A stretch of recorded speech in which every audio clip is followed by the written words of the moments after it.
Thank you. Thank you very much for joining today's workshop. Thank you. Thank you very much for joining. My name is Aisha Usmanu. With the Ghana Institution of Engineering. I am the administrative manager. I also serve as the membership services manager. Thank you once again for joining today's pre-examination workshop. May I kindly ask that we put our mics on mute and also our cameras off, just so we can have a smooth workshop.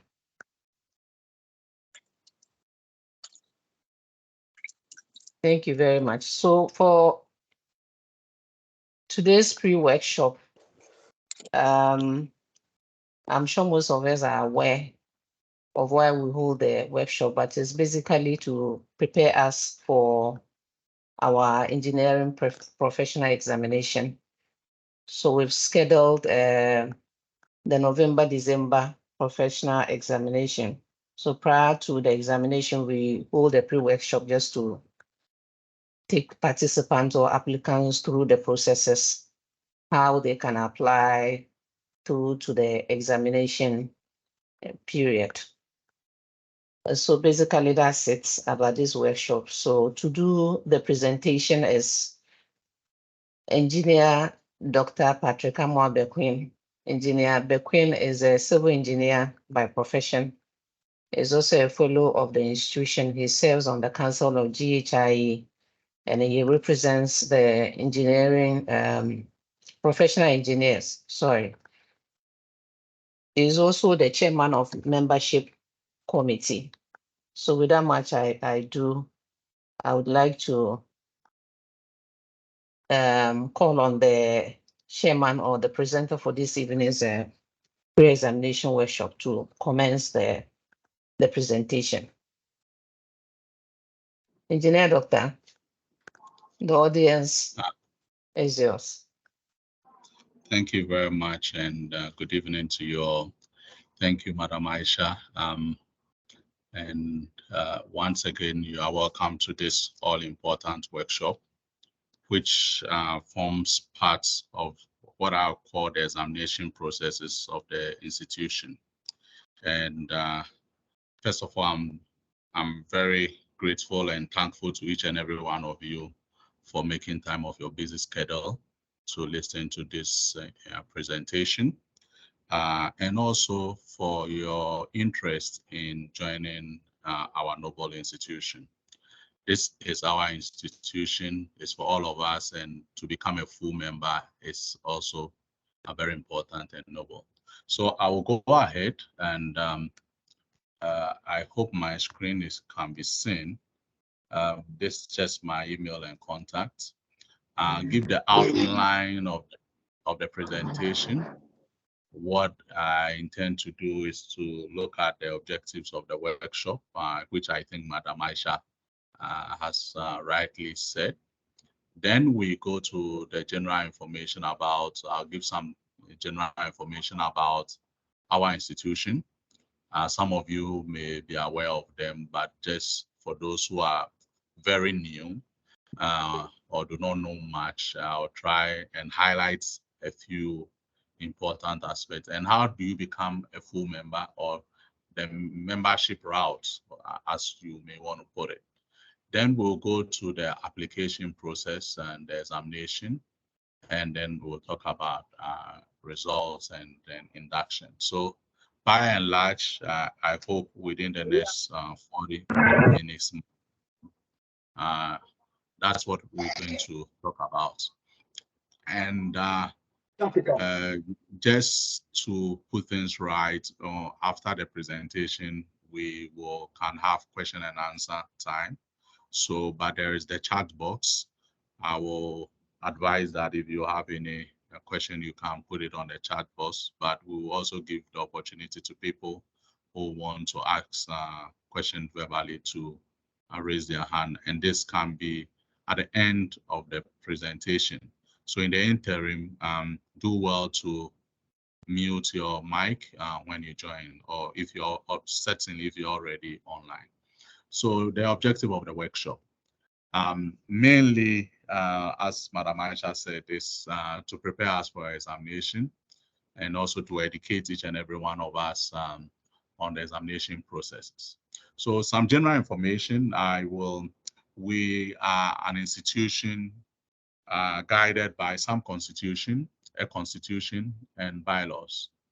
And as new members, it is good that you understand what our constitution is and what our bylaws are. Specifically, just hold on. Hello.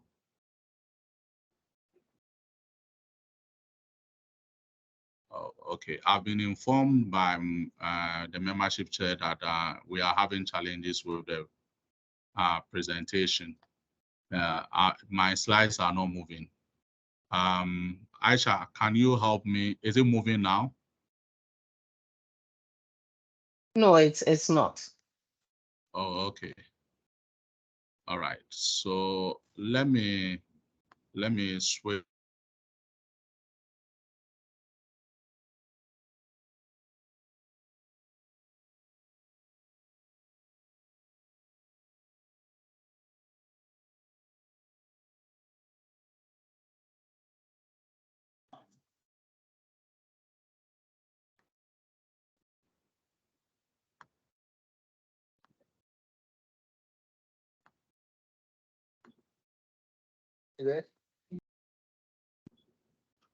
And they are going to say I'm going to say hello. Yeah, can you see that? Yes. Is it? It's moving now. All right. Yes. Okay. All right. Thank you very much. But I think I've talked about the objective of the workshop. Then we're talking about the constitution and bylaws. Our constitution is online, but just to highlight some few things in our constitution. I don't know the category of people online, but I'm sure there are some people who still call our institution Ghana Institute of Engineers. Now, since 2017, our name is Ghana Institution of Engineering, and our constitution, that is our new name. We have branches, and those are mainly by geographical location. For now, they seem to be generally almost equal to our regions, but per our constitution, depending on the geographical location, a branch can be formed. And each and every member belongs to at least one class of occupational group. So I'll talk about what occupational group is. And we also register people, individuals for the Engineering Council, which I'll talk about, and also engineering service providers, contractors, consultants, and the likes. So I kept talking about full members. So our constitution talks about who a full member is. And basically, if you are in the class of a fellow, a senior member, or a member of any of the occupational groups, then you are a full member. So they are members and they are full members. So if you are a TP, you are not a full member. If you are a student member, you are not a full member of the institution. Each and every category has its own rights and benefits. So the rest of the definitions are there. But beyond that, each and every member also belongs to a technical division. And I'll talk about the technical divisions per our constitution. And we are governed by the council of our institution. So she talked about the fact, Aisha, when she was starting, talked about the fact that I am a council member. And so the governing body is the council, but the highest decision body is our annual general meeting. All the full members are the highest decision body of this thing. So per our constitution, as an institution, our main objective is to promote and advance the science and the practice of engineering to the benefit of society in Ghana and Africa and globally. So that is our main objective of our institution, to promote and advance the science and the practice of engineering to the benefit of society in Ghana and Africa and globally. The main functions that we have is registration and regulation, maintenance of professional standards, promotion of welfare, civic service, promotion and recognition of excellence. Now, as I said, we per Article 4, we have geographical locations, and at the head office, which is us in Accra, Roman Ridge, we have a headquarters, the secretariat, where Madam Aisha and the team is headed by our executive director, who is the CEO of our head office. And each branch has a branch chair, and the branches beyond that, below the branches are chapters. And I also talked about the fact that we have technical divisions. At the moment, we have 4 main technical divisions. We have the chemical mining, civil, electrical, electronic, mechanical, agric, marine. The constitution gives direction on how to form new technical divisions. So with time, you will see more technical divisions coming up. And beyond that, we have other affiliates. Then we have, per our occupational groups, we have professional engineers, professional engineering technologists, engineering technicians, and engineering craftsmen. So those are the 4 occupational groups that our institution recognizes. And indeed, beyond our institution, the Engineering Council, and I'll talk about them quite distant. So, and then we register, as I said, members and entities. Now, who is a member of our institution?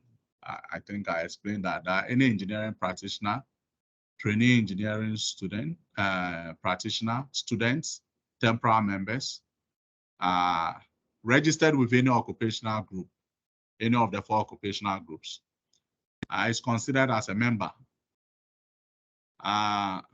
But remember, for full members, I gave the definition of who a full member. So if you're a trainee, a student member, or then you are not taught a full member of our institution.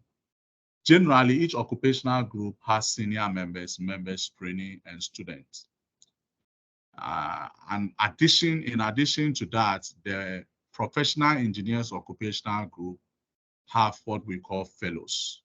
Okay, so that's only for the professional engineer occupational group. Then we have honorary classes, honorary fellows, honorary or companion members. And our institution, we like titles. So depending on the category or the occupational group that you belong to, there are titles that you use. What is showing in Article 5.7 is the post-nominal titles and designations. So FGHIE means a Fellow of the Ghana Institution of Engineering. SPE GHIE, a Senior Professional Engineer. And so, for example, EC GHIE, Engineering Craftsman of GHIE. So that is it. It is only a full member of the professional engineering group that uses the pre-nominal title ING. So for those who belong to the professional engineering occupational group, when you become a full member, that is a member, a senior, professional engineer, or a professional engineer, senior professional engineer, or a fellow, you can use the ING as a pre-nominal title.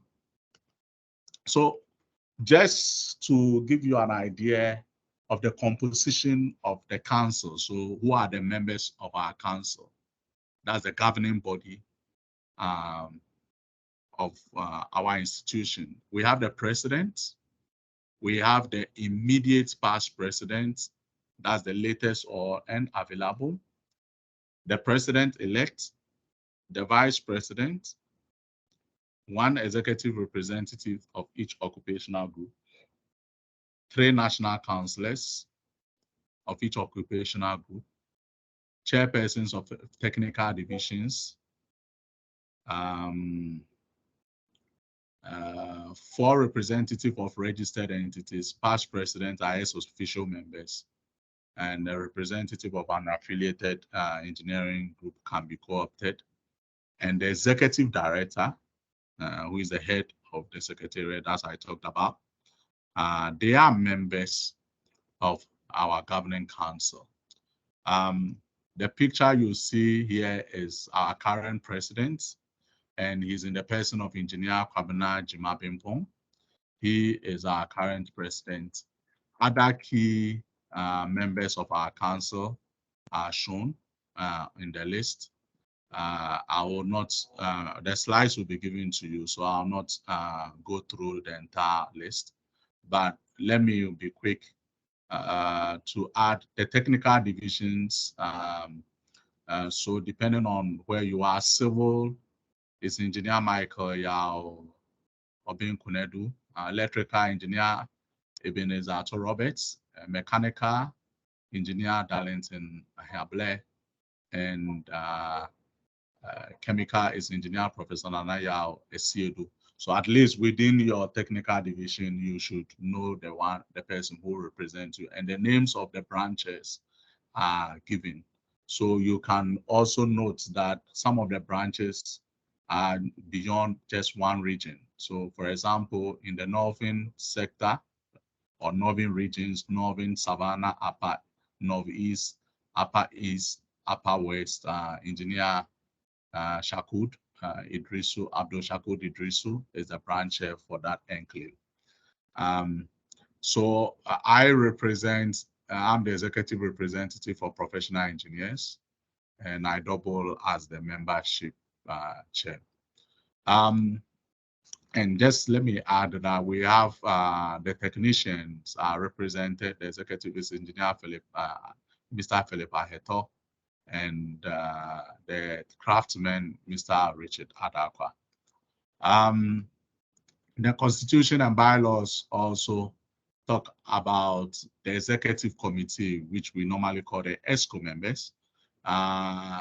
We have the president, the immediate past president, the president-elect, the vice president, each occupational group, the executive representative, and the executive director form the executive committee, who in principle are responsible for the day-to-day running of our institution. We work through committees, so as you become members, and I know some of you are already members of committee, but the standing committees of the institution are shown: the finance committee, the membership committee, which I chair, the education and training committee, professional practice and ethics committee, publications, welfare committee, conference and programs committee. So these are the standing committee, but beyond the standing committee, we have other committees. So we have so many committees that help us to operate as an institution. And even within the committees, there are subcommittees. So for example, membership, we do have a lot of subcommittees that help us, some in our examination. So online, we have some of our representatives who have joined, and they are responsible for examination. They will be actually helping in conducting the examination that you'll be doing. And indeed, we have an ongoing examination as I speak. Then we have a code of ethics and disciplinary procedure as an institution, and mainly is to ensure that the practice of engineering in the country conforms to established technical, environmental, and safety standards. So as you join fully our institution, you subject yourself to the code of ethics and disciplinary procedure of our institution. But this is general for most professional bodies. And professionally, you should be committed to develop and improve yourself, acquiring the necessary knowledge and competence on a continuous basis. And that is also key as an engineer, as part of your ethical duty. So I'll leave that, and we have a document on our ethics book. And let me use this opportunity to say that if I think on the 24th or so of October, we'll be having an ethics lecture, which all members are required to participate. So I advise that we all join this ethics lecture by one of our members, Engineer Yao Nsako. Well, I've talked about our institution, but legally, we have the Engineering Council that regulates, in principle, the practice of engineering within the country.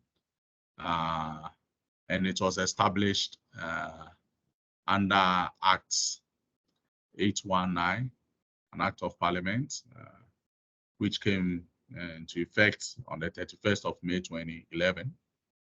And the main objective, as I said, is to secure the highest professional standard in the practice of engineering. And you can see that this is similar to our objective. And its function as a council is to regulate the practice of engineering, determine and prescribe requirements for initial and continuing registration, maintain and publish annually registers of engineering practitioners in the country, and determine the limits, or in principle, the limits to areas of engineering practice and operations. License relevant and appropriate engineering bodies to satisfy individuals and corporate bodies for initial and continual registration. Well, Engineering Council registers 4 categories, which is also in line with our constitution: professional engineers, engineering technologists, technicians, and craftsmen. Well, you cannot register with the Engineering Council. You register through an engineering body, and that is through GHI in principle. There are other bodies, let me put it bodies, but for now, if you want to get licensed, so what we do as part of our examination is to prepare you so that and present you to the Engineering Council for them to give you a license. So that is our mandate as GHI. Well, beyond that, the Engineering Council Act, there is the regulation that gives better particulars about some of the stipulations in the Act. That's LI 2410. So these are things that you should familiarize yourself with. It gives you the schedule of application, registration, if you want to re-register, and all those things. And those are the things we are complying with in line with our application processes. Well, how do you become a member? So I want to spend some time now to the route to membership. For those of you who are already student members or TIP training professional engineers or training professionals, I'm sure these are things you are familiar with, but we'll quickly go through this. Then after that, we can go to the examination itself. So, well, to become a professional engineer, generally, that's the route you have is that you should have a BSc in engineering or approved equivalent.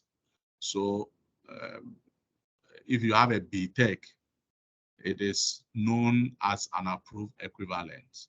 So then you are qualified. So immediately after school, you can bring your certification and we will register you as a TPE, Training Professional Engineer. Right. Now, after practicing for 3 years,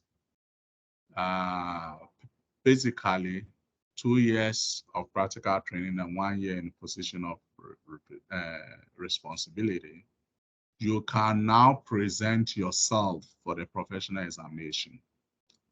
If you pass the professional examination, you become a PE, a professional engineer. After becoming a professional engineer, if you practice for 10 years, you can apply and we'll evaluate you in their requirement, their constitution, to become a senior professional engineer. After you become a senior professional engineer, is the highest, but for this, you can then, as I said earlier, you can apply to become a fellow, depending on other factors. Another route that you can use to become a professional engineer is that you are a senior professional engineering technologist or technician, and after a period of time, you get your BSc, you work for some time, and then you can bring your qualification, and then we will evaluate it. And if you pass the exams, then you go through the same process. Well, I hope there are professional engineering technologists here. Now, for professional engineering technologists, the route is that you should have an HND in engineering or an approved equivalent. So HND or an approved equivalent, I'm emphasizing that. And then you can register so just after school, you can register as a trainee professional engineering technologist. Then after that, you can work for a period of time, basically 3 years, 1 year in a position of responsibility. And then you write the professional exams. And if you pass, you become professional engineering technologist. Also, after 10 years of becoming that, you can become a senior professional engineering technologist. Another way you can use is that if you're a senior engineering technician or an engineering technician, and later on you get the academic qualification, the moment you get it and you work for a period of time and 1 year in responsibility, you can write the exams and you can become a professional engineering technologist. And what about engineering technician? So that's the third occupational group. Well, those who have technician diploma in engineering or other approved equivalents can become trainee engineering technicians. They need 3 years training and experience requirements in engineering. And then they can also come and write the exams. If they pass, you become an engineering technician. And after 10 years, you become a senior engineering technician. Another route for the same engineering technician is if you're a master craftsman or an engineering craftsman, and you have the corporate certificate too, you can, after you get that, you can get some years of experience, and then you can write your examination and you can become an engineering technician. And what about if you want to become an engineering craftsman? Well, generally, this is the route, National Proficiency 2. You become a trainee engineering craftsman, and then you need 4 years of practice, and then you become an, don't write any examination, you become an engineering craftsman, and 10 years you become an master engineering craftsman. So that for all the 4 occupational groups, those are the routes that you can pass through. But remember that the council, per our constitution, have the power to waive some of these requirements. So these are not cast in stone. The council, under exceptional, and that is what the constitution talks about, consideration, may waive some of these requirements. So we also have mature candidates. If you are not less than 40 years, basically you are 40 years and above, you have the requisite qualification for PE and PET, you can actually come through the matured route. In this case, you submit your career report, and the professional examination is a little different. If you are an engineering technician engineering technician or craftsman, you are 35 years, above 35 years, you can also come through the mature route. Once again, you submit your application and the process, you submit your career reports, and then, of course, for engineering technician, then we'll do the examination. Craftsman, you will not do any examination. So I will now take you through how do you apply the application process. Well, the first stage is to prepare your career reports. So we'll take you through the online application system, but before that, you should have your career report ready. So the career report is a report that basically gives a synopsis of your engineering career over the period. So it should have a cover page with the following details: your full name, telephone number, GHI number. And these are things that are important to us. And then your area of focus, your technical area. If you're a civil engineer, geotech. If you're an electrical engineer, you're into power systems or electronics or transmissions or whatever, you need to state it. Then it should contain your personal details, your bio data, and then your educational background, and the requisite certificates. If you belong to any professional affiliations, please, you have to include that. And then the chronological report of your engineering career. And we will normally say that not less than 2,500 words, and typically no more than 3,000. But if you have more experience, try and squeeze it within no more than 3,000 words. And then if you have continuous professional development for the past 3 years, trainings, programs that you've come, and we have a professional engineer, continuous professional engineer, professional development guideline online. So the things that you've done, you can look at them and write same for the past 3 years. We accept self-study as part of the continuous professional development. We accept training programs you may have done online and the likes. So those guidelines are there. So in terms of the details, your experience, you need to talk about the organization, the places you've worked on. So give a brief organogram And of importance to us is your personal engagement. What have you been involved in?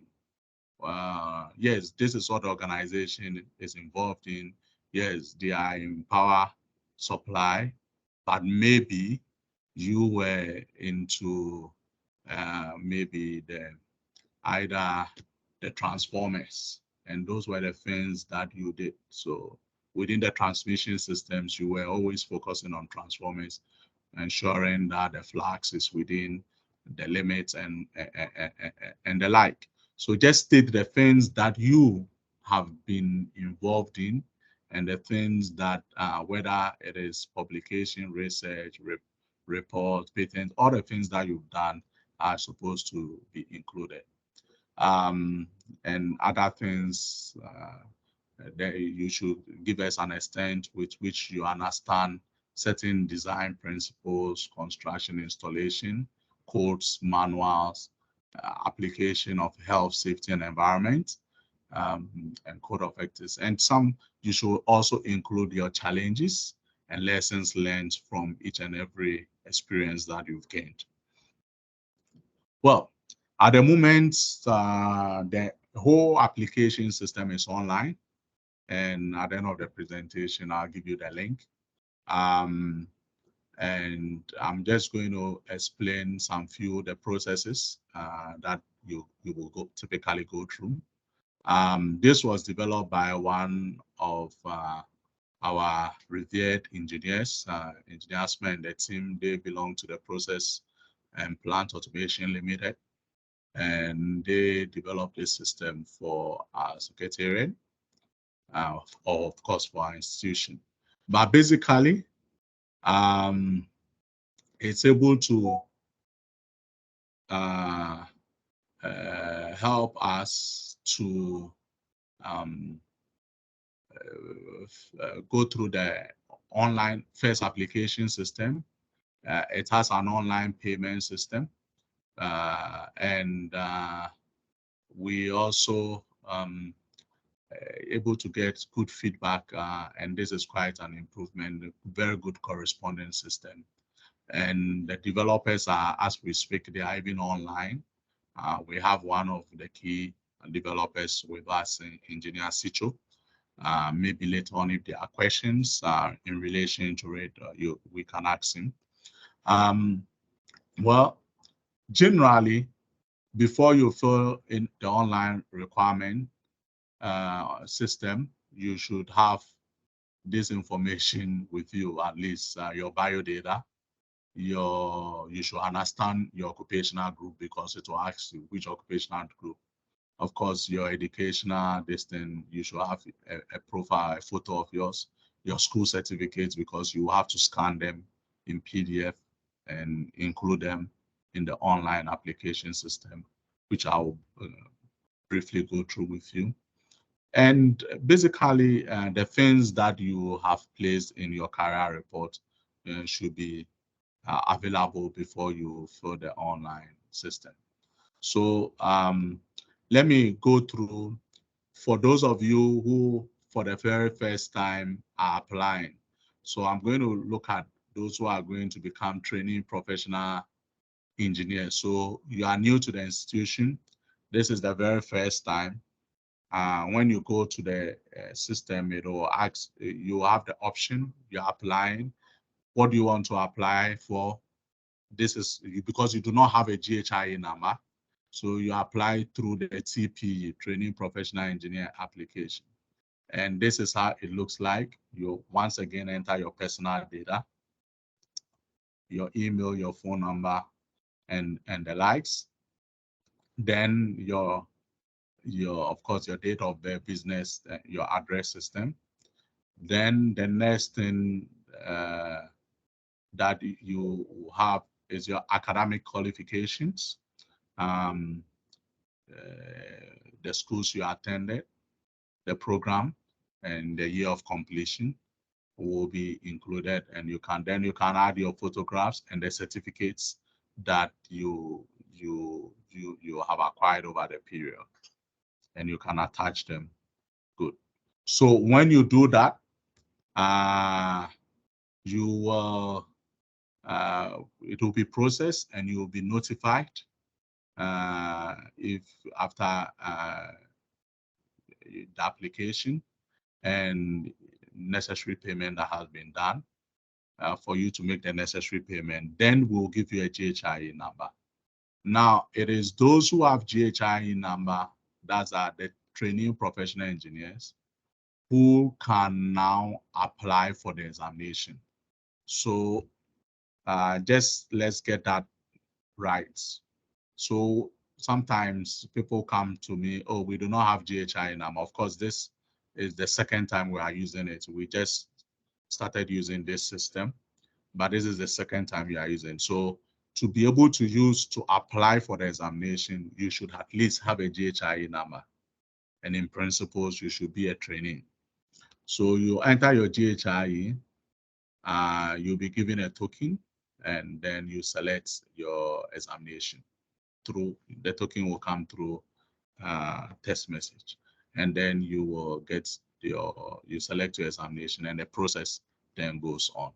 You once again, most of the information you had entered before will be there, to your surname and all those things, if you enter the right distance. However, for those who already are TPEs and did not use this system, let me say that for those group of people, you will still have to enter all the information requested, your surname, basically your biodata again. All right. So, and then the rest is about your occupational group, and you have to now indicate your specialty as you did on your career report. Then you can add as many academic qualifications that you may have. Then you need proposers and supporters. Basically, these are your senior colleagues who are members of our institution and whom you want them to affirm that indeed you have practiced engineering. So first of all, you should know their names. If you get the names, it will be populated. And then whether they are the occupational group, you should know. And then if they are professional engineers or otherwise, then the proposers, GHIE number, and similarly for the supporters. Now for Ps, you need your proposer should be a fellow, and the supporters could be a senior professional engineer or an engineer. All right. Then you also need to enter your employment records, your background. Basically the places you've worked and or you've been engaged. Then I talked about professional, continuous professional development courses that you've entered. And then you enter the name, the course, the dates, the location, who are the course organizers. And you can add as many as you want. All right. Then once again, your photograph, your certificates, then you upload your career reports. That's why I said that your career reports is very key. All right. Then I talked about the payment portal. When that is done, you enter and pay through the online payment system. All right, so we will screen, and typically we'll screen this, and if we are qualified, you will be notified. And after the notification, you will now prepare yourself for the examination. So I want to spend the next few minutes to talk about the professional examination. Of course, if it requires I spend more time, I will, because for most of you, that's why you've joined. So we have 4 main professional aspects of our examination, depending on the technical division.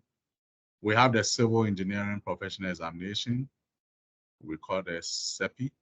Then we have the mechanical agric engineering professional examination, electrical electronic engineering professional examination, and then the chemical mining engineering professional examination.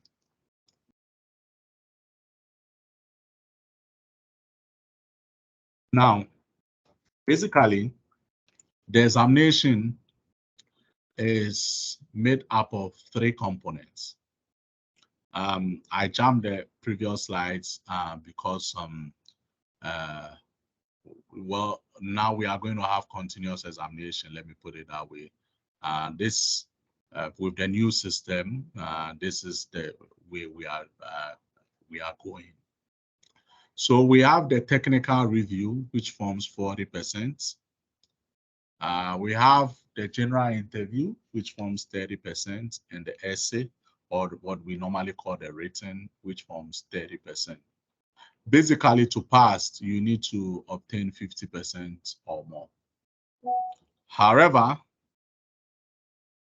for some reason, if you fail one of the components, typically, if you fail the essay, you'll be given a chance to rewrite only the essay. Assuming you fail the general interview, you'll be given a chance only to write that. However, if you fail the technical only, you have to write the entire examination again. Also, if you fail any two, and basically the essay and the general interview, you have to write the entire examination again. So basically, that is the structure of our examination.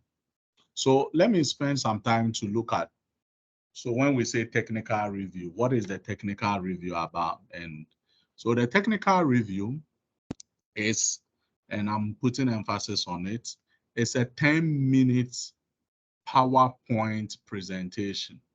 So it's a 10-minute PowerPoint presentation, and there are many times that a lot of candidates come without a PowerPoint presentation, either because they did not partake in the pre-exams workshop or for some reason. But it's a PowerPoint presentation or a presentation, not a Word document, showing a specific project, activity, process, or task that you have done as an engineer that you want to highlight, okay, that you want to highlight as an engineer. And it should be technical. So it's not general projects that I did maybe some water transmission systems or water supply systems, sorry, or I did some road, or I did some building, or I formulated some chemical. General, you have to tell us the, if it's chemical, the chemical engineering in whatever you did. And that's why we call it the technical review. So in this particular review, they are looking at the technical aspect of the work. So, and you should limit yourself to 10 minutes, 10 minutes presentation. And after the presentation, you will be asked questions by the panel who will interview you.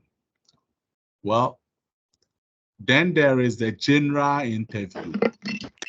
Now, the general interview, as I said, it's basically in relation to the career report that you submitted. So they will ask you a question in relation to what you submitted in the career report. So if you look at the areas I've listed, those are similar to what is expected of you in the career report. Additionally, they will ask you questions on code of ethics of GHIE. That's why I said you should get the code and apprise yourself with it. They will also ask you current affairs, just to know how broad you are, and of course, health and safety issues. Then there is, in terms of the interview, it's, as I said, it's 30%, but it's broken down into this category. So we will check your communication skills, The career report that you submitted, we will grade it. Whether you follow the format, that forms 10%. Then the engineering practice and experience, that forms 65%. So the meat of your experience that they will examine, that will form 65%. And generally the interview is up to no more than 30 minutes for the general interview. Then the last aspect of the examination is the written exams, which you are required to write about 1,500 words on topic ranging from community to management and the likes. These are general questions that every engineer, irrespective of your discipline, should be able to answer. We will give you 6 topics and you'll be asked to choose one. So basically it is. So, and you're expected to use your own field of experience.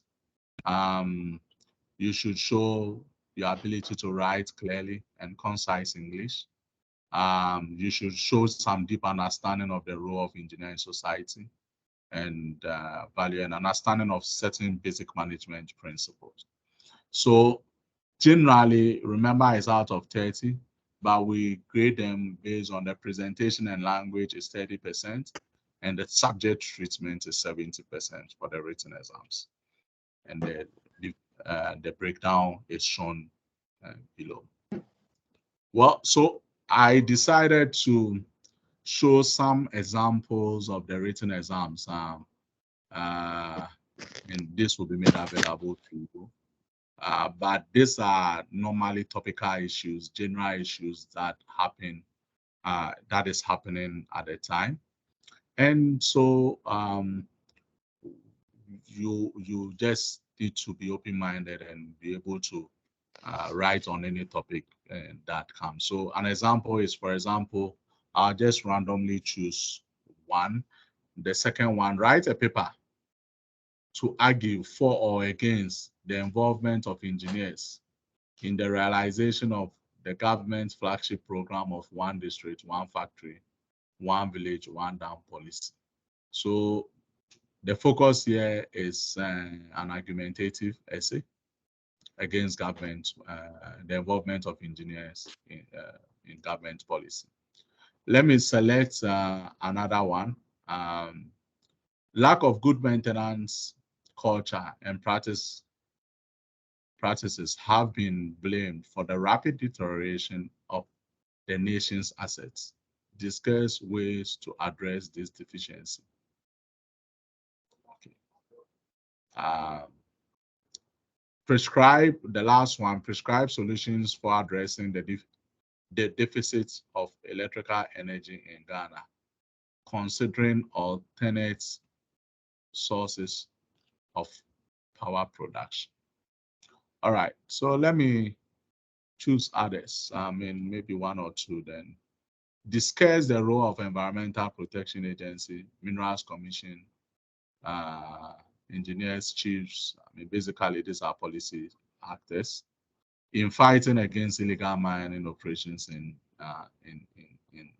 the country. So this can be a typical question, and you are supposed to be able to answer. Let's look at this one. The first one, infrastructure provision is a catalyst for development. How true is this statement? Discuss highlighting both positive and negative effects. Then the last one I want to talk about is, let me choose this one. Compare the advantages and disadvantages of financing infrastructure development from public and private sources. So irrespective of your field, you should be able to answer these questions. Well, let me jump this. When the examination is done, I wanted to go through okay, let me go through the processes. We will normally be interviewed by a panel. They will submit your results officially to the subcommittee chair of the membership committee. I told you we have a lot of subcommittee, and then we then brings it to the membership committee, and then based on our approval, we will send it to council. It is council that approves your results. So the membership committee only makes recommendation for council's consideration. And after council's approval, there are certain notifications. We will advertise or basically publish your results for 30 days. If for some reason you did not see your name or you think someone's name is not supposed to be there, you can write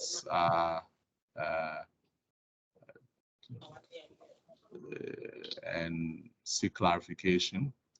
But basically, the executive director will write to you those who are successful, and the unsuccessful candidates will also be written to and shows them the areas that they need to improve. All right, so when after the 30 days, when all is said and done, you can be inducted, which is an official ceremony to become a full member of our institution. And it's at a public event that each and everyone who passes should be interested in partaking. So in principle, I'm done, but what next? What next?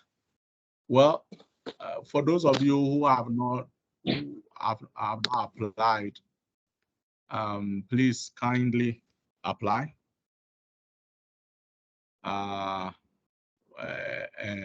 through the system, either first TPE and PEs. And the system, as we speak, is opened. If Richard or Engineer Sicho will confirm later on. It's open, and so you can apply and you can go through the processes that I told you. When all is said is done, we will do some automatic placement paneling for you and then schedule you for the examination.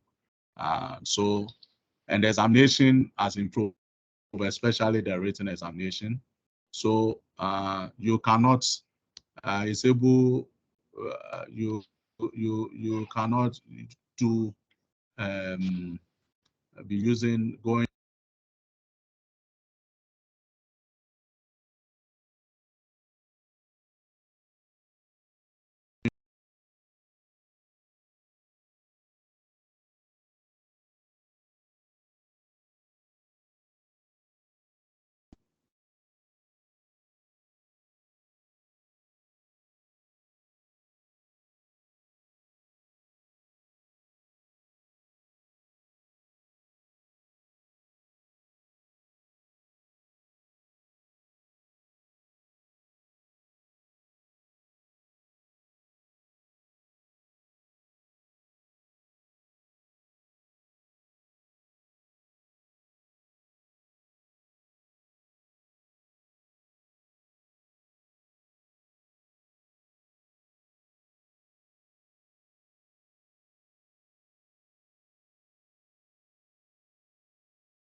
Hello?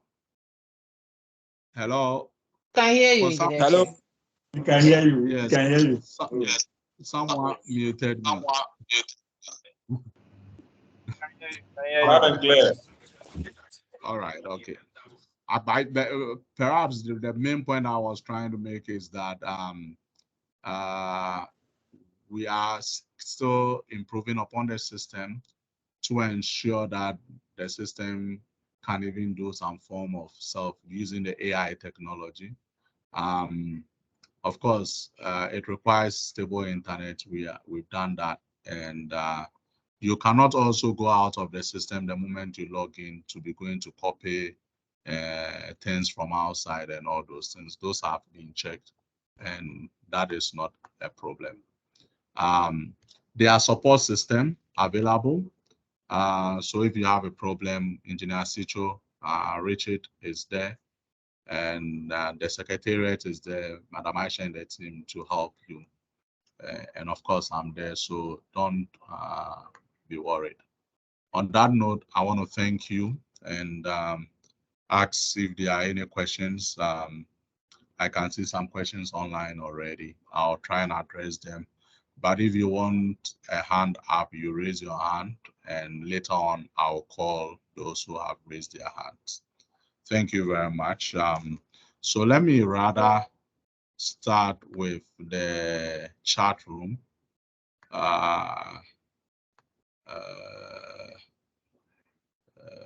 So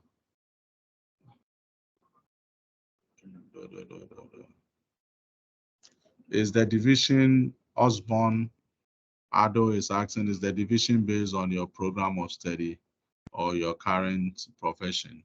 Yes, it's based on your program of study and of course the experience that you've gained. I read geological engineering. So yes, you have the distance and you are doing civil. So you can, those are under the civil technical division. So yes. Okay, so you say, could you kindly inform us if the slides will, yes, please, the slides will be shared online. The videos will be available and I'll make the slides available. So do not worry, you say I will make this thing. Thomas, I think Thomas is the same. Thomas, will the link be shared for the application? Yes, I'll do that. It's going to be part of that. I mean, even as we speak, I will enter the link. It's in the chat room. So those who want it, but it's going to be part of the slide so that you can click on it. What again? Is it PPA?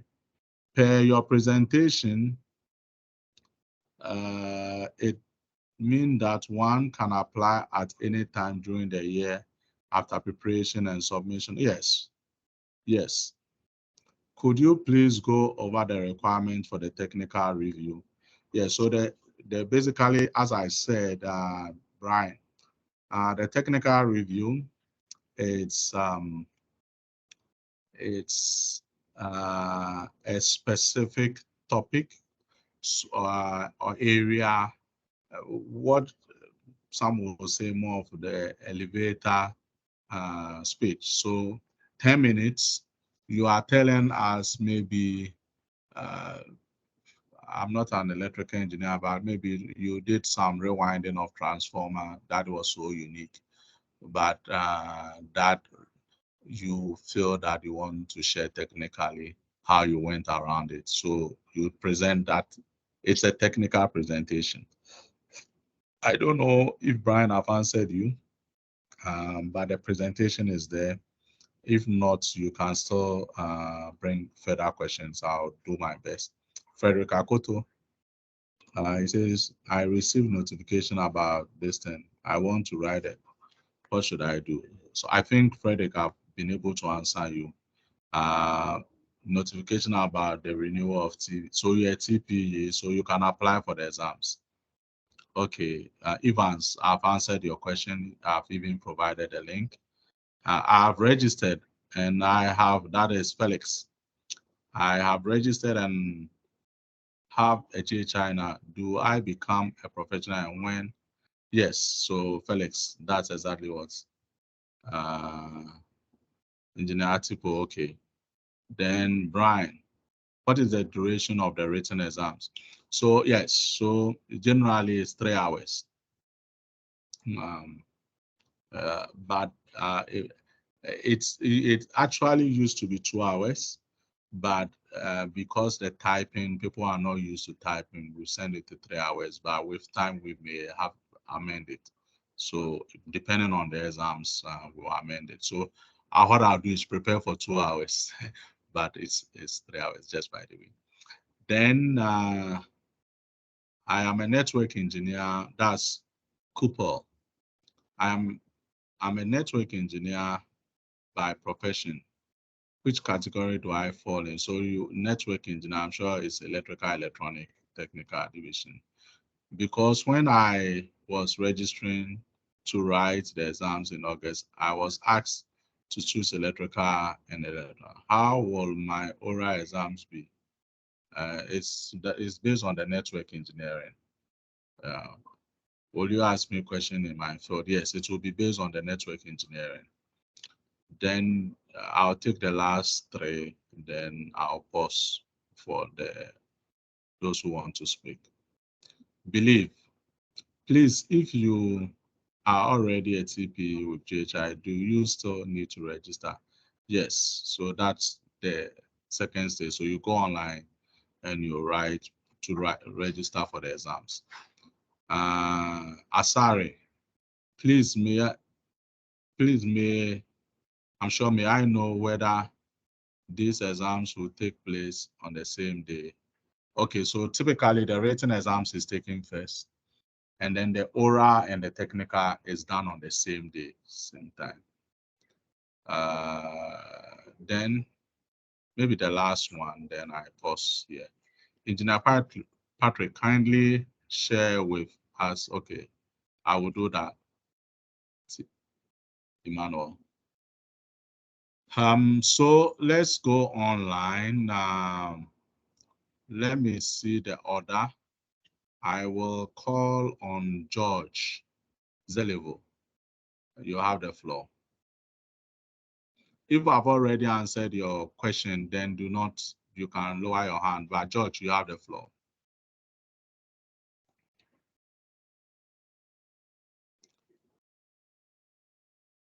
George, okay, if George cannot hear me, Richard Frimpong, you have the floor. Unmute yourself and talk.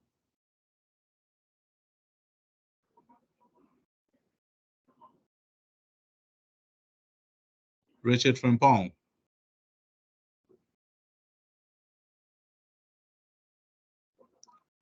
All right, Evans Donu, you have the floor.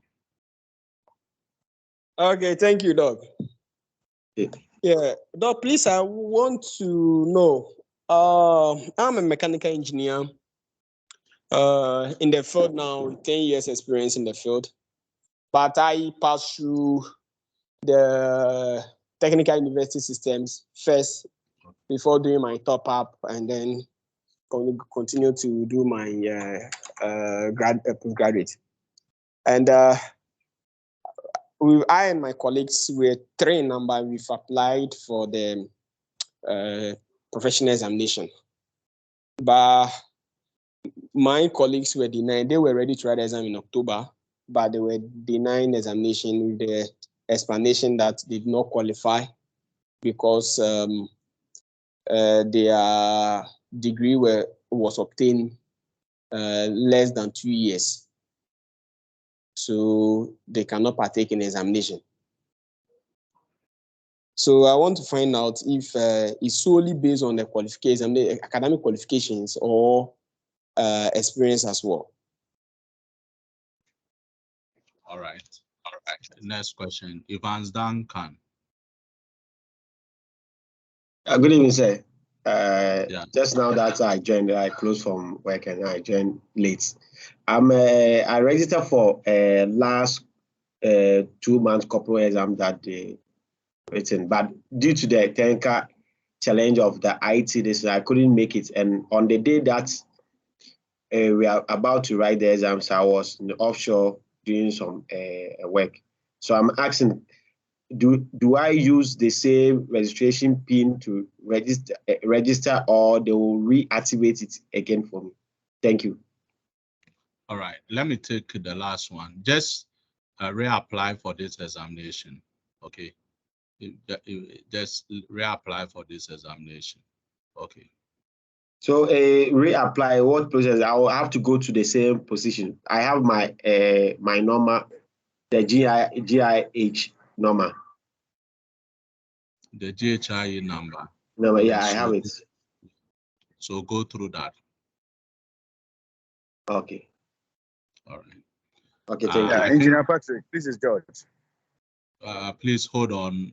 When I'll call you again. Oh, okay, thank you, sir. On the first question, so you said you were qualified, but your colleagues were not qualified. I think we need to get the details, but generally, the experience is post-qualification experience. It is after you have gained the degree. It is not before. Okay. So if they do not, after the BSc, they do not have the requisite experience, and so they are right, then they have to gain the experience before they will be given the chance to write. So if they feel they were not, please, they were not treated. Evans, if you can switch off your microphone so that we are getting a bit feedback. Evans, don't know. Then if you think they were not treated fairly, you can write, and then we will find out where the problem is coming from. The Secretariat will assist in that. George Zelivo, you have the platform now. So those whose question I've already answered, can you lower your hand? Evans Duncan, you can lower your hand. Okay, Engineer Patrick. What I want to ask is, do you have to finish the BTech before you can apply for the?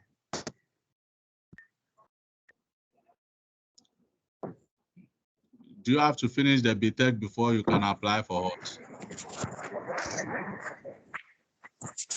For the examination? Yes, the examination you have to finish, as if you are depending on what you want to apply for.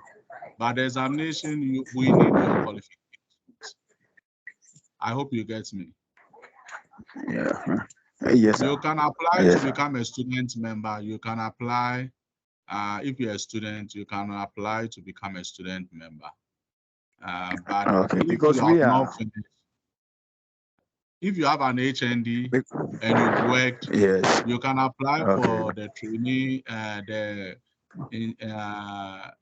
you can apply to become a professional engineering technologist. Okay, and you're a full member of the institute. Because we just finished. Because we just finished. We are about to start the national service. That is why I want to find out how to go about. You have to gain the experience, but you can apply as a TPE. That's what I explained earlier on. Okay. Thank you very much. Ivan Sose, you have the floor.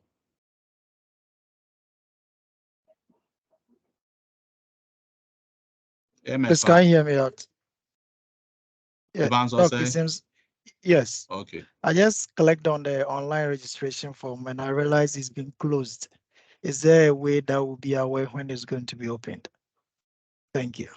Secretariat, Richard, can you confirm whether it's been opened or you are just going to open it? Richard. No, sir. It will be opened on Monday. Okay, so let's send the advert out so that we know that the date is going to be open. So that for now it's going to be open on Monday so that everybody is aware of it. So Evans, you can lower your hand. Evans Duncan, you can lower your hand. George Zelivu, you can lower your hand. MFA, you have the floor. Okay. Hello, good evening to you all. Good evening. My question is on the categorization. You mentioned if my memory serves me right, you mentioned civil, mechanical and agriculture related engineering.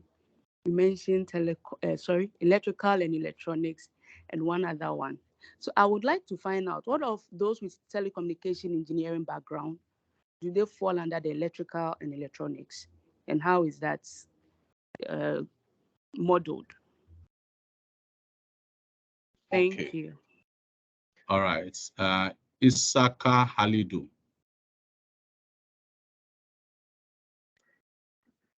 Isaka Halidu, you have the floor. Thank you.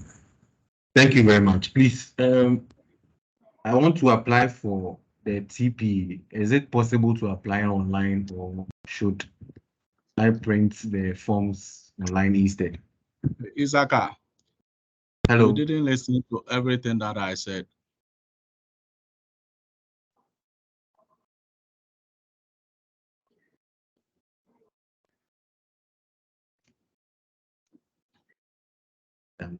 All right. So Isaka, you do it online, okay? And we'll give you the link. I've shared the link in the chat room. Please, okay. I clicked on the link, but it seems that is what they explained to you, that it will be open on Monday. Monday. Okay. Thank you very much.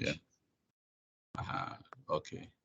So for the earlier question, MFS question, MFA, it's simple. I said there are 4 main technical divisions.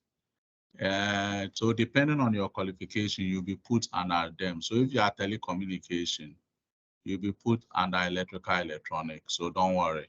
Just apply, just tell us you are in telecommunication, and we will put you under the right place. Okay. All right, I'll take the last one. After that, I will go to the chat room. Mr. Kamel Kasim, you have the floor.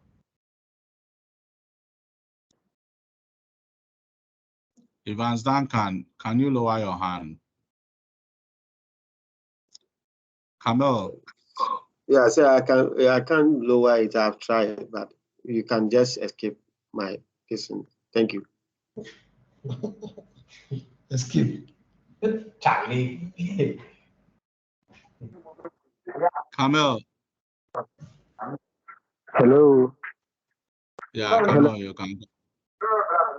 I want to find out how many years of experience does one need after acquiring his or her undergraduate certificate before one can transition from a trainee professional engineer to a professional engineering status?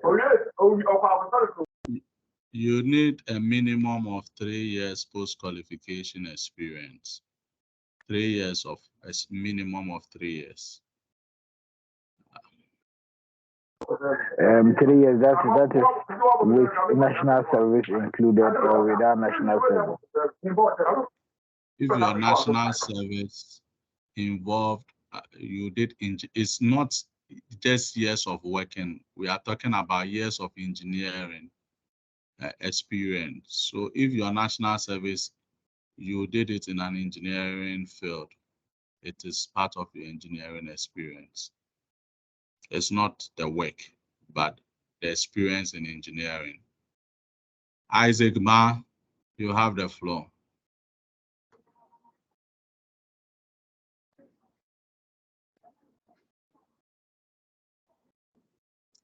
Isaac Ma. Hello, sir.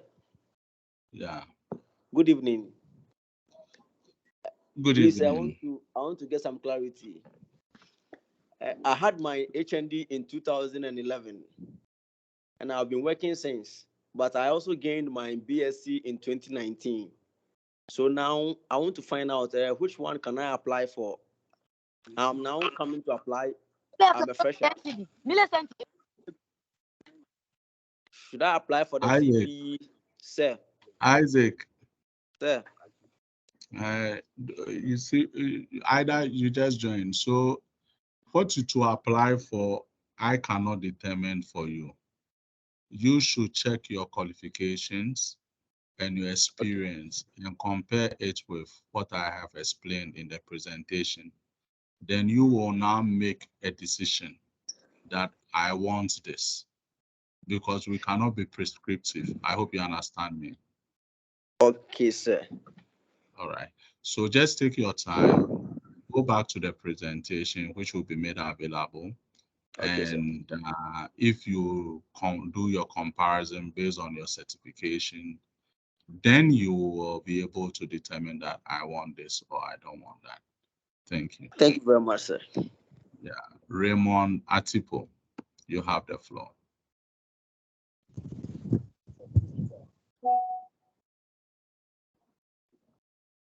Raymond Atipo, you have the floor.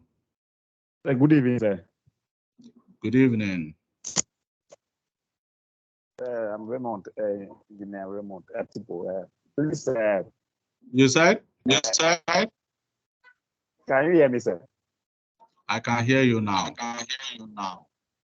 Sir, I'm calling from Newmont Atin workplace, and a fellow engineer here collected our documents and then even a registration fee for so many days now or months. I didn't hear anything up to now. Can I still register again? Engineer, Mr. Atipo, I think now because it's online, you don't need anyone to collect any forms. You can go ahead and apply online. Oh, okay. Okay, sir. Yes. Okay. Thank you. Get the necessary documentation and apply online. Thank you. Most welcome, please. James Addo. Hello, sir. Okay, so thank you. So my question is, for me, I've actually gone through the process using that's the old system. So now I have my number. So applying for this for the exams, how will I go through it? Should I start all over from the process, or I should they have a point that I can start as in registering in the for the exams? Yeah, so that's all. So I explained that in the presentation, that if you already have a number, you start from when you're applying, you just say you're applying to do the examination. And that's all. And then you enter your number and you follow from there. I hope you get. Yes, please. You get me. Yes, so please. that shouldn't be a problem. All right. Let me go to Edward. Okay. Thank you, Doc, for the presentation. Please, on the presentation during the exams, I want to know. I am doing planning. I don't do technical, except for my personal development that I do the technical stuff. But I'm employed to do planning job in the engineering field. So in that case, how do I present my case in terms of the presentation? Engineering planning is also engineering. So just present what you do. And even the things you do, it's not about only the workplace, but if you do things in the private level, you can include that. It's your experience. We are examining your personal experience. I hope you are getting me. Yes, please. Thank you. All right. All right. So let me go to the chat room before I come back here. So the chat room, I'll start from the late Sechiana Ephraim. I submitted all my application documents to your office 2 days ago. Your office has acknowledged it. Do I still have to fill it online? Sechi, I don't know whether you were applying for TPE. If it's for TPE, yes, it's okay. We will give you the number if you've done this thing, and later on you use that to apply for the examination. So if it's for TPE, it's okay. We'll give you the number, and then you use that to apply for the examination. For the examination, you have to do it online. Then Benedict Champon. Good evening. Please, does the Secretariat provide any feedback to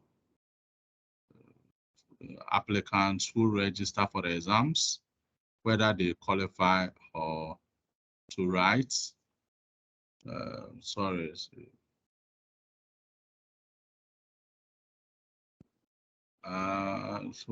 It's moved, sorry. They qualify to write or not after they qualified for their career reports. Yes, so those who do not qualify and with a new system, Bernard, you are notified. Then who again? Okay, so I've answered this. Thank you. Okay, my question is on the project's presentation. Is simulation accepted? Yes. If that is what you do,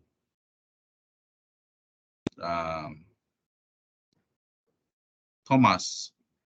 So, Ruben, I hope I've answered you. Thomas, please, I want to know how I will get a member who is a fellow. Yes, so you should know your branches and the branch that you are based on your location, and you get the list of fellows are also online. So when you get to online, the members, you know those who are fellows and those who are senior, all those things are online. Thank you. That is Thomas. So I'll take maybe 5 more, then we can bring the section to a close. I think there are more questions. So most of the questions later on, you can write them and we can answer them to you online if you have. God's able. You have the floor.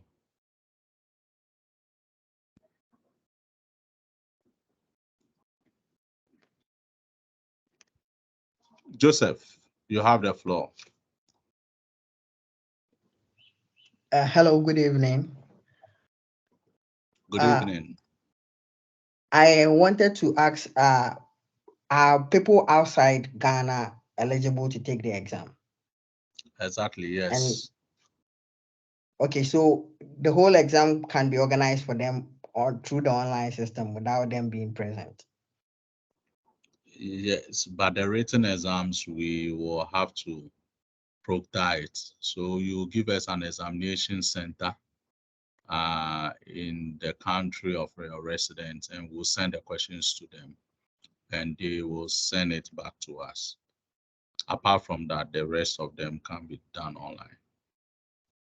Okay, so it means that the normal system of application would be used, or you'd require to use a different application system. Which normal system?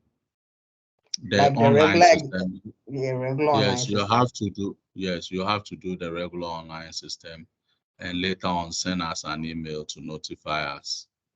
Then we'll make those special arrangements for you. Oh, okay, thank you. But remember that the examination center, there you will have to pay for it. Okay. Okay. Elom Solomon.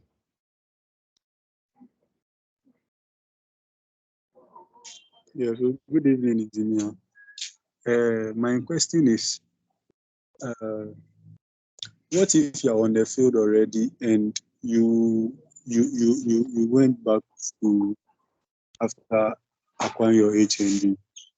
Maybe you are doing your service. Can you still register for the examination? Thank you. So you are, if I get you right, you are doing your HND, am I right? Yes, please. Yes, please. But whilst you are doing your HND, you are working. Yes. Okay. It is post qualification. It's after you've gotten your HND, the experience that you get. It's not whilst you are in school. It's not internship is not included. as part of the Okay. post-qualification experience. I hope you are getting it. So when you are Yes. working and you're in school, we still will consider it as internship. All Okay. right. Thank Thank you you. very much.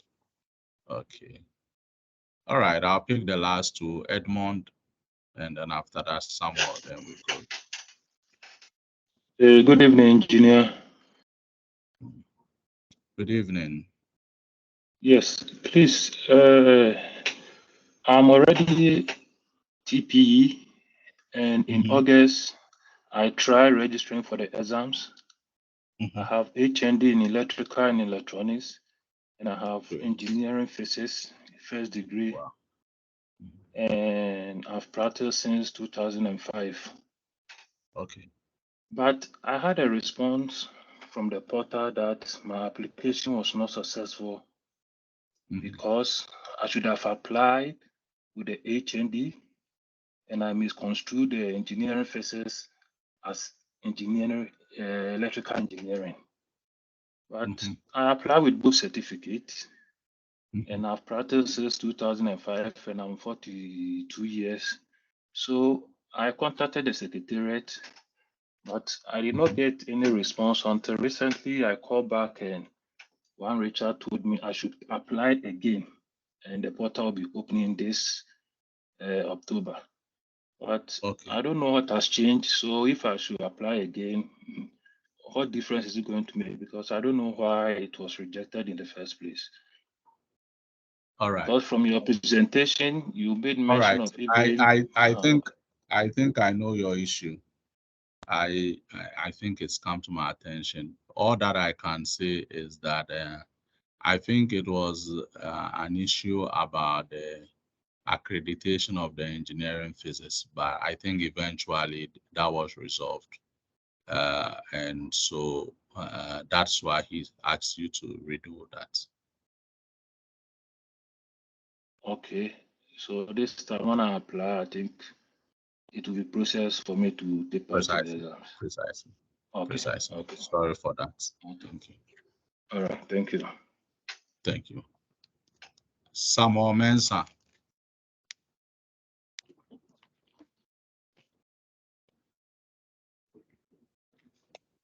Good evening to us all. Sir, please, please, I'm a TP, and currently I received a mail in my email that like I have to renew my license for the TP. So do I have to, before I write, I apply for the exam, so I can still go ahead and apply for the exam? Thank you. I don't understand. Do you have to what? Renew the license, like the TP, before I apply for the exams, or apply and those you have to renew the license, but you can go ahead and apply. Okay. Thank you very much. Welcome. Geoffrey. Good evening to you all. Sir, I want to know if you are migrating from a. Your voice is very low, Geoffrey. Can you hear me now, sir?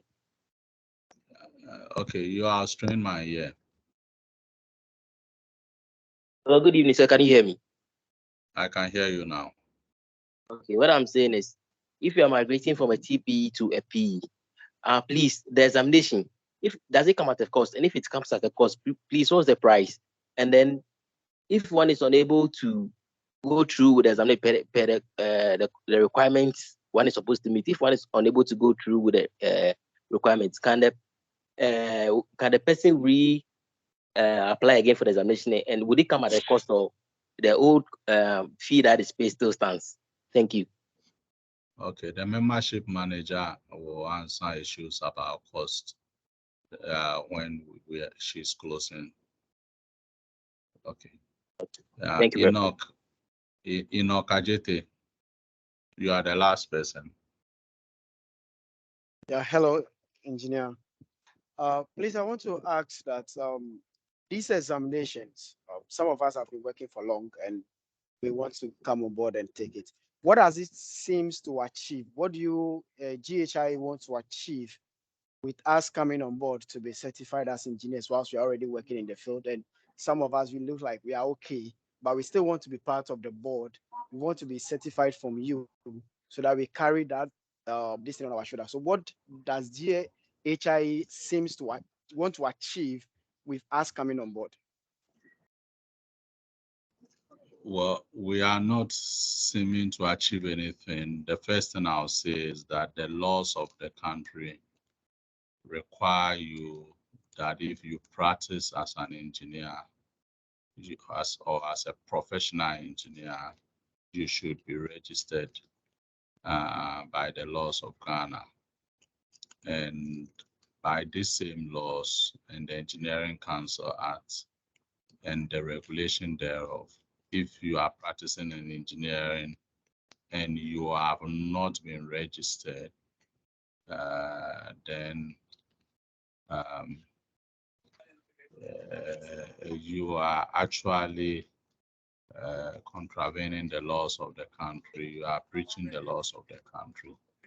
So that's the very first thing I'll tell you, that if you are, basically, if you are practicing engineering and you have not been registered with a body, then you are illegal. It's like, the medical field, you are a doctor, maybe you know, but if you have not registered with the Medical and Dental Council, you are a quack doctor. You may be even the best doctor, but you are in principle seen as a quack doctor. It's in the same way, and I don't think maybe there's a presentation that I typically do about introducing GHIE to people, where I talk about the advantages of becoming a member of a professional body. But I think beyond this, we are not, for you yourself should be interested in joining a professional body. It's not being forced on you. I hope you get it. Yeah, sure. Right. I was saying the last one, but I would rather give the last one to Abigail. Abigail.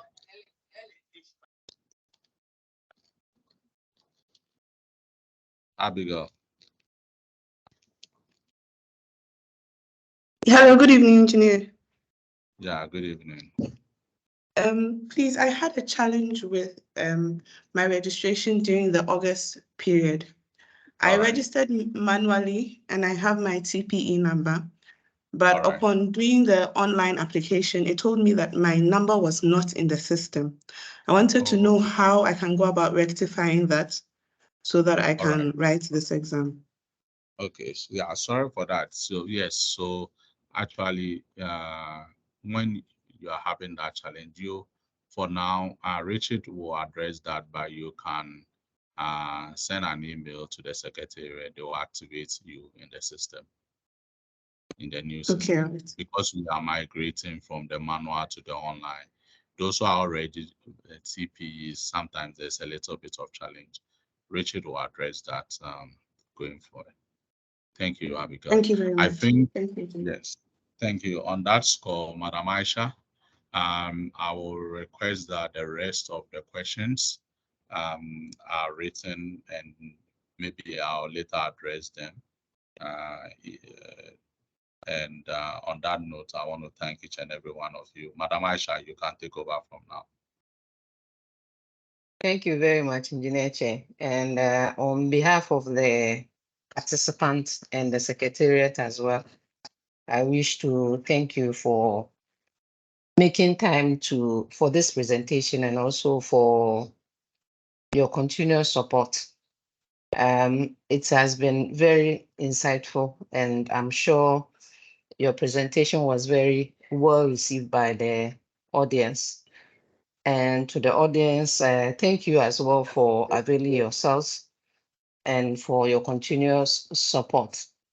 But at this point, I have some few points to make, and this is on the registration of TPE. I want to state that if there is any participant here who hasn't registered at all, he needs to register as a trainee professional engineer. If you visit the portal and you don't find the platform for registration of the TPE, please contact the secretariat. All you need to do is to visit our website, get the form downloaded. After completing it, just scan and send it to, I will share the, the email address to send. It's membership@ghie.org.gh. You can contact the secretariat if in case you don't get the address. I also want to mention that you need 3 years of engineering practice to qualify for the engineering professional examination. And then also, if anyone, I'm not praying that anyone fails, but if it happens that you don't make it in the examination, you can reapply. If it's just the oral, then you can only participate in the oral. If you fail in the written, you are only participating in the written. If you fail in the technical presentation, that's when you have to write the entire exam.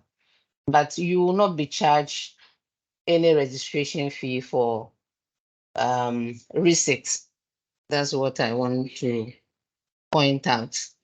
And then also, we'll share the schedule.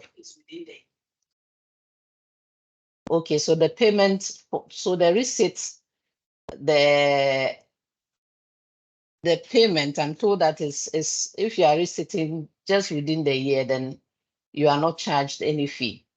But if it goes beyond the year, then or a year, then that's when you are asked to pay the registration fee again. And then we'll share the schedule for the upcoming examination, which is titled the November-December examination with you. And then the portal link as well for you to begin the process. Hopefully on Monday, we'll open the portal and members can begin the process. It will be open for at least 2 weeks for you to submit your application. As I said, we'll share the details with you. I have 2 other colleagues. I want to find out if they have any message or comments, remarks to make before we end the program. Adobia, if you have any comments to make, please proceed. Okay, so good evening, everyone. We just want you to bear in mind that for the registration, it comes at a fee. I heard someone say that he had paid for examination fee. I wonder how you can pay for examination fee when you have not even started the whole process. So when you register, the fee you pay is for registration. During the examination, what you pay is for examination. And then during induction, you're also obliged to make payment. And then you are subject to annual certification renewal. That's if you register as a TPE, and then assuming you don't take the exam this year, next year you need to renew your membership. It doesn't work that maybe I registered as a TPE this year, so until I go through the examination, I'm not supposed to pay anything. You are supposed to pay annual fees. And then again, we'll ask that you pay very much attention to every email that is sent to you, because our main mode of communication is through the emails. So if you don't pay attention to the emails that are sent, you are likely to lose so much information.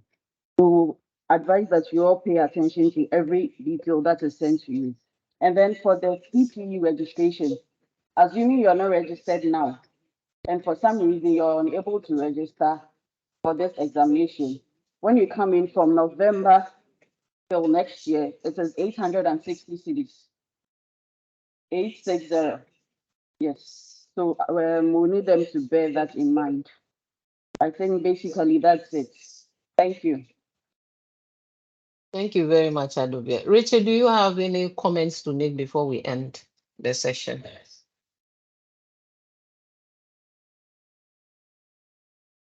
One side, sir. Aisha, Okay. Sicho is on. Sicho is on. Sicho wants to speak. Okay, please go ahead. Okay. Good evening, everyone. Madam Adobia's comment has brought something to memory. So for those of you who have your TPE numbers and will be applying for the exams, after completing the first step, that is inputting your GHIE number and getting a token on your mobile phone. The next page will display your personal information that the Secretariat has. Please make sure you go through, especially your email address and then your phone number. If it is not what you are currently using, please alert us so we change it. We've had issues where emails were sent to TPEs, but they couldn't access them because they have either stopped using that email or they haven't updated their records. So please, you have to take note. Thank you.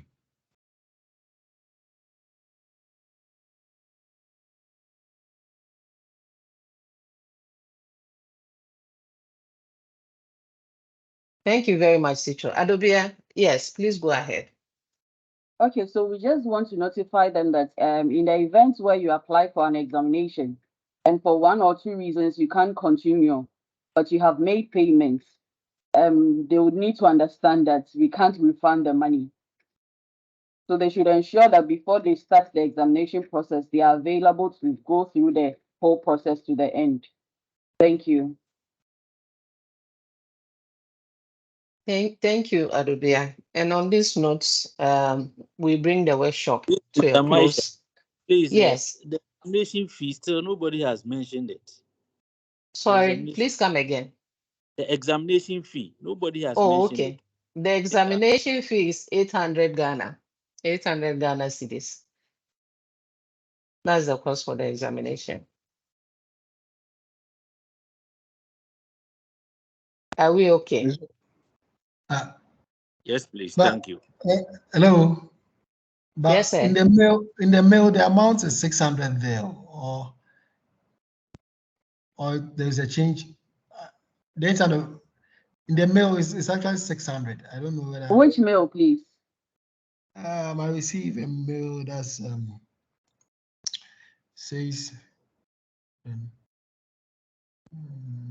So as it stands now, you haven't even applied for examination. So there's no way we are going to send you anything pertaining to examination. I think the mail I you think are what he's referring talking to, about is maybe the your annual dues, yes. annual dues. Your Yeah. annual dues or subscription and not the examination. Not the examination, rather. Yes. So you only receive the fee when your career report has been approved. You will be notified and then you proceed to make the payment. Okay. Sorry, Okay. this is the correct. That's okay. Thank you very much. Three payments. Yes. Thank you. Yes. For TPE, for the examination and for the induction. And then you make the payment for the examination only when you are given approval. When you don't receive approval for submission of, for your career reports, to proceed to participate in the examination, you won't make any payment. It means that you are not qualified.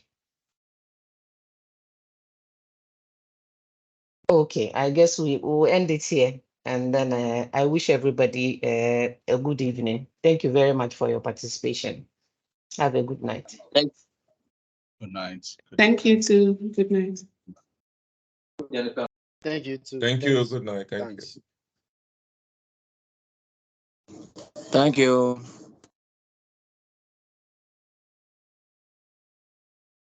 Yeah. Thank you very much, sir.